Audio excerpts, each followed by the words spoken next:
Yesterday, the euro attempted to break below the middle line of the sideways range but failed. The British pound followed suit but gave buyers more of a chance to make money. On Tuesday, the European currency showed no reaction to data on economic sentiment and currency conditions from Germany and the euro area. Market participants shifted their focus to US retail sales, which were unchanged in June despite economists expecting a decline. This was seen as a good sign for the economy, which boosted demand for the greenback, thus putting pressure on the euro and pound sterling. However, the dollar quickly pared all of its gains on expectations that the Fed would soon cut interest rates. Today's macroeconomic calendar includes statistics on UK consumer prices. In June, British inflation is estimated to have eased by 0.2% on a monthly basis and by 1.9% over the 12 months to June. If the figures are in line with forecast, the Bank of England will be in a position to cut rates. The regulator is expected to lower its benchmark interest rate by 0.25 percentage point. Notably, British monetary authorities said last week that the central bank would not rush into a decision to adjust its policy.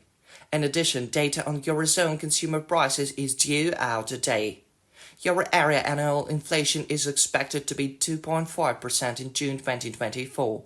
Core consumer prices in the euro area are estimated to have risen by 2.9% in June from a year earlier.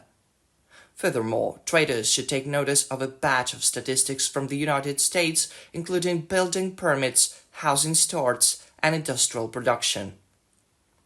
These reports are unlikely to have a major impact on market sentiment. However, they should be taken into consideration when analyzing the market. What is more, Fed officials Thomas Balkin and Christopher Waller are scheduled to speak today and comment on the latest inflation data. A dovish tone could prompt traders to add to their long positions on the euro and the British pound, which in turn would trigger a further decline in the US dollar. Now let's move on to technical analysis. According to the 1-hour chart EUR USD, the level of 1.0920 acts as strong resistance, which almost coincides with the 1-month high.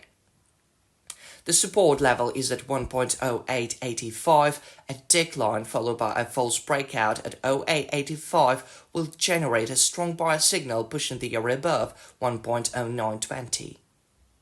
If the price consolidates above this level and tests it from the top down, the European currency will extend gains to 1.0939 and 1.0960. At the level of 1.0960, I recommend going short on the rebound to catch an intraday correction of 15-20 pips.